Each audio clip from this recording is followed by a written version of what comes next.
সকাল বন্ধুরা, তোমরা কেমন আছো? আশা করছি তোমরা যে যেখানে আছো সকলে খুব ভালো আছো আর সুস্থ আছো।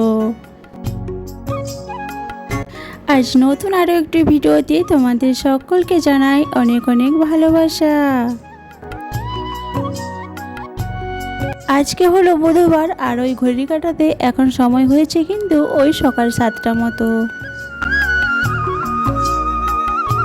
আজকের ব্লগটা আমি সকাল থেকে শুরু করছি তোমাদেরকে সাথে নিয়ে, তোমাদেরকে পাশে নিয়ে। আশা করছি তোমাদের ব্লগটি খুব খুব ভালো লাগবে। তো চলো দেখতে থাকো। আজ সকালে উঠেছিলাম ওই ঘড়ির কাঁটাতে ঠিক সময় 6টা মতো। ঘুম থেকে উঠে চোখ ডলতে ডলতে চোখে জল না নিতে নিতে ঘরে ঝাড়ু দেওয়াটা শুরু করে দিই আমি, আর ঘরে পোছাটাও লাগিয়ে দিই। কারণ কি বলতো, তোমাদের দাদাভাই যখন অফিসে যায় ও তো একটু ঠাকুরকে ধূপ দিয়ে, আর গোপাল তো ঘরেই আছে, তোমরা অনেকেই জানো, একটু খেতে দিয়ে যায়। তো তাই জন্য আমি সকালবেলা ঘুম থেকে উঠেই আগে ঝাড়ু আর পোছাটা আমি লাগিয়ে নেওয়ার চেষ্টা করি। হ্যাঁ, এক একদিন হয়তো হয়ে ওঠে না ঘরটা পোছা, কিন্তু এক একদিন আমি করে নিই। আর অবশ্যই আমি ঘরটা ঝাড়ু দিয়ে নিই। আর তার আগে আমি এই যে নিজে চেঞ্জ করে রান্নাঘরে চলে এসেছি। দেখো, বাবু স্কুলে চলে গেছে, ওকে লাঞ্চ বানিয়ে ওকে রেডি করে স্কুলে পাঠিয়ে দিলাম। তারপরে এই যে বর এখন অফিসে যায়নি, তো যাবে, তার জন্য চা বানাচ্ছি। এই যে বড় অফিসে চলে গেছে, তারপরে চলে এলাম এই যে ঘর পোছা লাগাতে। ওই যে তোমাদেরকে বললাম আমি সকালবেলা ঘর পুছি, কিন্তু যে কী বলো তো, আজকে না আমি সকালের সময় পাইনি একটুকুনো। নাহলে চেষ্টা করি যে তোমার দাদাভাই মানে বড় অফিসে যাওয়ার আগে এই ঘরটাকে পুছে তারপরে আমি রান্নাঘরে আসব। কিন্তু ওই যে আজকে বাবুর স্কুল যেতে দেরি হয়ে গেছে, বাবুর লাঞ্চ বানাতে, ওকে রেডি করতে, আর তোমার দাদাভাই আর বাবু তো একসাথে যায়, তো সেই জন্য না আমার একটু অনেকটাই বেশ তাড়া থাকে। তো সেই জন্য ঠাকুর ঘরটা পুছে আর ঝাড়ু দিয়ে রেখে দিয়েছিলাম। তো এখন এই যে ঘরটা পুছে নিচ্ছি, এবারে চান করে নেব। আবার ওই যে চায়ের নাস্তা আরে করেছি, তোমার দাদাভাই বাবু আরে খেয়েছে, সে বাসন কোটাও ধুয়ে নেব। তারপরে কাপড় জামা কাপড় কেচে যা আছে তারপরে চান করে পুজো দিয়ে নেব। তো চলো তোমরা পুরো ভিডিওটা দেখো, আশা করছি তোমাদের খুব ভালো লাগবে। আর তোমরা কে কোথা থেকে দেখছো একটু যদি কমেন্ট করে বলো, তাহলে আমার অনেক বেশি ভালো লাগবে, জানো তো।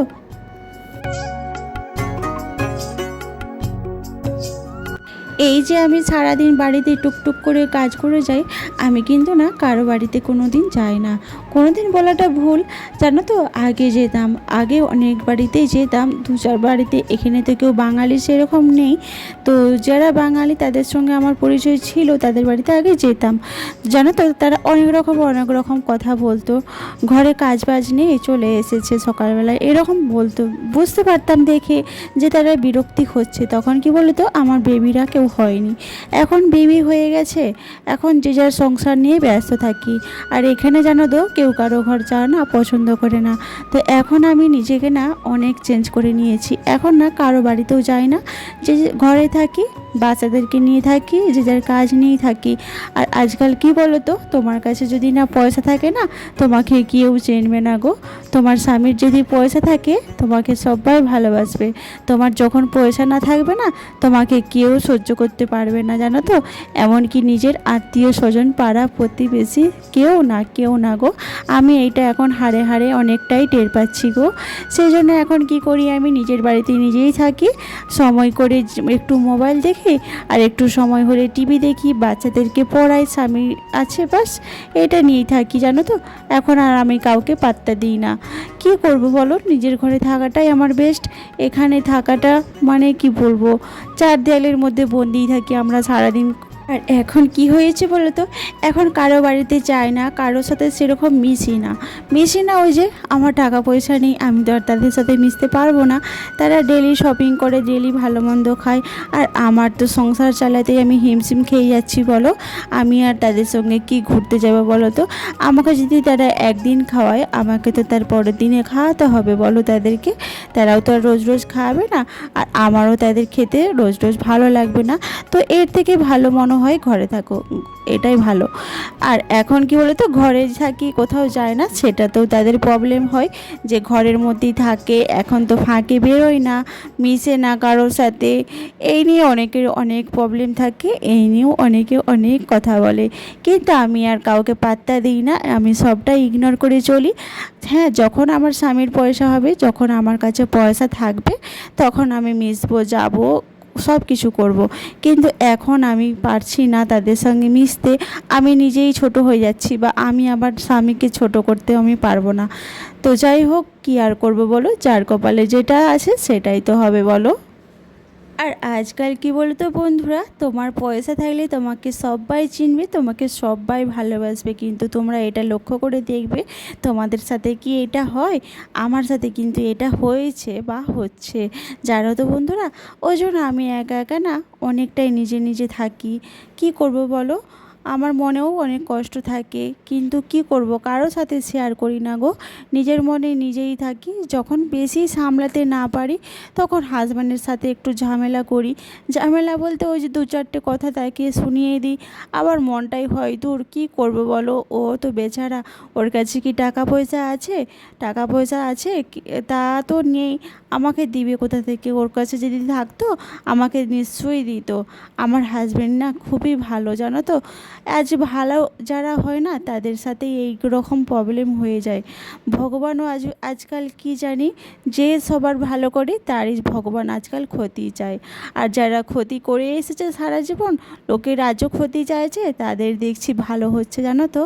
তো কি জানি আর কত অগ্নি পরীক্ষা দিতে হবে আমাদেরকে, দেখি চলো কতদিন দেওয়া যায়। তো বলতে বলতে দেখো আমার এখানে কিন্তু রান্নাটাও সেরে ফেলেছি। তোমাদের সাথে না অনেক কিছু কথা বলে ফেললাম, আরও অনেক কিছু কথা জানতে পারবে তোমরা আমার পাশে থেকো, কেমন?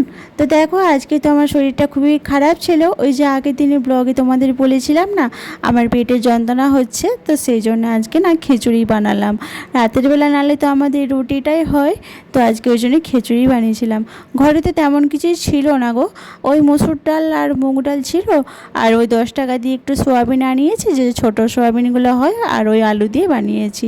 আর তার সাথে এই যে একটু আলু ভাজা করে নিয়েছি, আর এই যে ছেলেরা বললো একটু মা পকোড়া করবে, তো ভেবেছিলাম যে করব না, তারপরে ভাবলাম যে না, দুটো করেই দিই, একটু পেঁয়াজ কেটে এই যে গোটা করতে পকোড়া করে দিয়েছি। তো এই দিয়ে আজকের খাওয়া দাওয়া হয়ে যাবে। আর আমরা না খুব ভালো খেয়েছি আজকে, জানো তো, খুব ঠান্ডা ঠান্ডাও ছিল একটু, আর এইসব জিনিস তো একটু ওয়েদারেই ভালো লাগে, ঠান্ডা ওয়েদারে, তাই না? এই যে এবারে শীতকাল এসেছে, পিঠা খিচুড়ি এগুলো তো এবারে হতেই থাকবে, আর গরমকালে না এই জিনিসগুলো না একদম ভালো লাগে না খেতে, তাই না? তো চলো তাহলে আজকে ভিডিওটা এই পর্যন্তই, আবার খুব শিগগিরই আসছে একটা নতুন দিনে নতুন ভিডিও নিয়ে। তোমরা খুব ভালো থেকো, সুস্থ থেকো, টাটা।